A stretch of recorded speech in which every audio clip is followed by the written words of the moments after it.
Cheers, and how you do, buckaroos, and how the heck are you? So I just opened this one, actually picked it up, just shy of a month ago, I guess.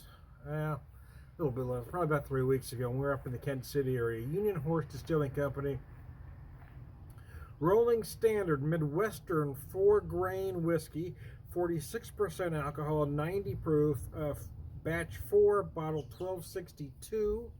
I picked this up at a Lucas Liquor, the Kansas City area. Throughout history, the American Railroad has stood for growth and perseverance. From the stockyards of Kansas City to the railways connecting our nation, each freight train's journey represented a new beginning.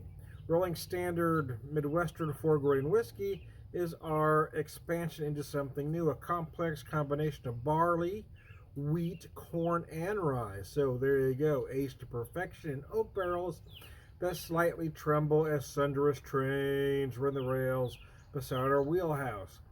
Barrel house. The whiskey for all occasions. Rolling Standard delivers robust notes of vanilla, maple, almond, and dark fruit, a hint of cinnamon. It is a bold spirit that carries us into a new frontier. So they tell you to look for notes of vanilla, maple, almond, and dark fruit. I haven't had this before. It's out of Lenexa, Kansas, and by golly, we were close there. I didn't realize how close, or I probably would have tried to hit their distillery. I just didn't realize how close I was to it at the time, to be honest with you. So anyway, I've got some on the rocks and some neat, but I'm going to do the on the rocks first. Do the aromas of both. Let's see. So they tell you, once again, let me look at this. Vanilla, maple, almond, and dark fruit with a hint of cinnamon.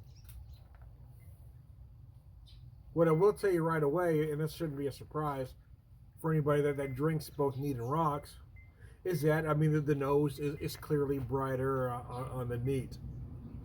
Is a little richer, a little more decadent.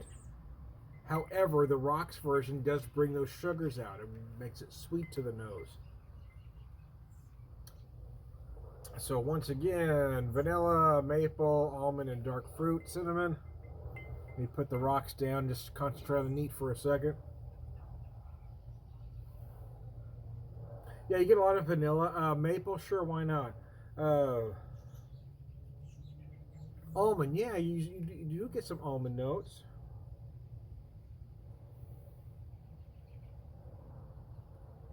I feel cinnamon, but it's not as pronounced as I thought it might be. It's very oaky on the nose. So I'm going to set that down, and I'm going to get back to it after I'm done with this rocks version, because I don't want too much water to get in here. Typically what happens when you introduce a whiskey like this to the rocks is you get that right amount of water, that right amount of cold, and it really brings those sugars to the surface, what I always refer to as a sweet spot. I do get a lot of oak on the nose, a lot of vanilla, not a lot of cinnamon. The cinnamon is much more pronounced neat.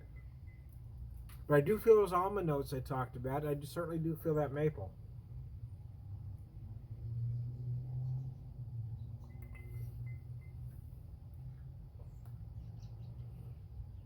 In 100% honesty, I do not. I don't. In 100% honesty, I don't remember. I actually don't remember the price point on this particular whiskey, to be honest with you.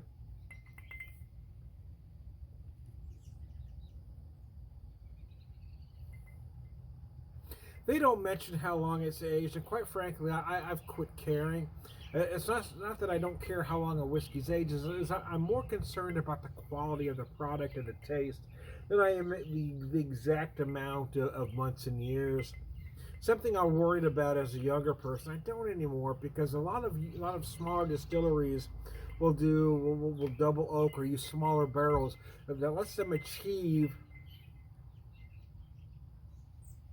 a product that tastes more mature than it actually is. And not to mention that most of these smaller distillers are using, they're just using a better mash. So they don't need to be aged as long. 4 grains, so we're talking about, let me read this again here. barley, wheat, corn, and rye. So we got barley, wheat, corn, and we got wheat and rye. So typically, if we're talking about a bourbon will typically use traditionally rye as a secondary grain, but many now are using wheat. Gives you a much softer product, a sweeter product, but doesn't have that spice balance that rye does. What this does is this has the barley, which is going to give you a richer product. The corn's going to add some sweetness. The wheat's going to make a softer, rye's going to add some spice. Now, I don't know what the percentage of each is going on here. If I had to guess, I would say the higher percentage is probably the corn. But I don't know that to be a fact. I'm just guessing.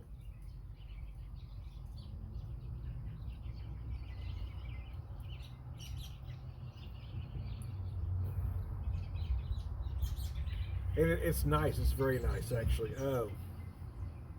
You do feel some sweetness right up front. It's not as sweet as I expected it to be honest with you.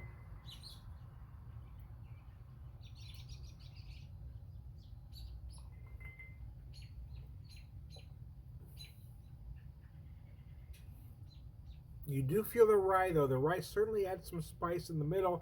And then at the end is where you feel that barrel spice, cinnamon.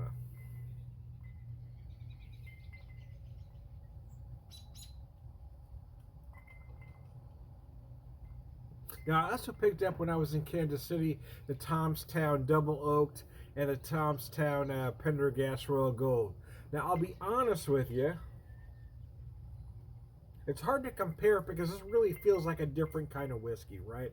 I like to be able to say, well, I prefer this one over that one, but it really depends on what you're looking for. They're not claiming this to be a bourbon, so it would be unfair of me to look for bourbon-esque notes. It's a 4-grain whiskey. They're doing something different. So whether you like that one, this one, whatever, is really going to depend on the taste notes that you're looking for.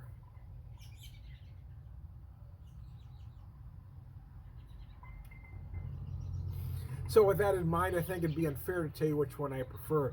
I do as I work through this, and as more water melts, it gets cold.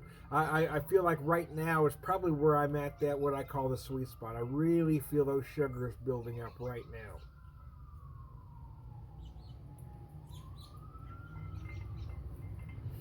As far as on the rocks, I haven't tried the neat yet, but I really feel that the ice, the water has really subdued those cinnamon notes.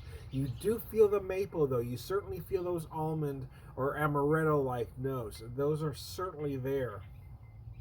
Vanilla, obviously, and you do feel that the oak. Typically, I feel the oak more in the finish, but here the oak really runs all the way through and kind of dries up nicely in the finish. So there you go. I didn't want to run it. I've actually ran this a little bit longer than I intended, so I'm going to wrap it up. But I am Tom, the Whiskey Whisperer, whiskey evangelist, prolific whiskey drinker, pervert wisdom, all around good guy. Cheers.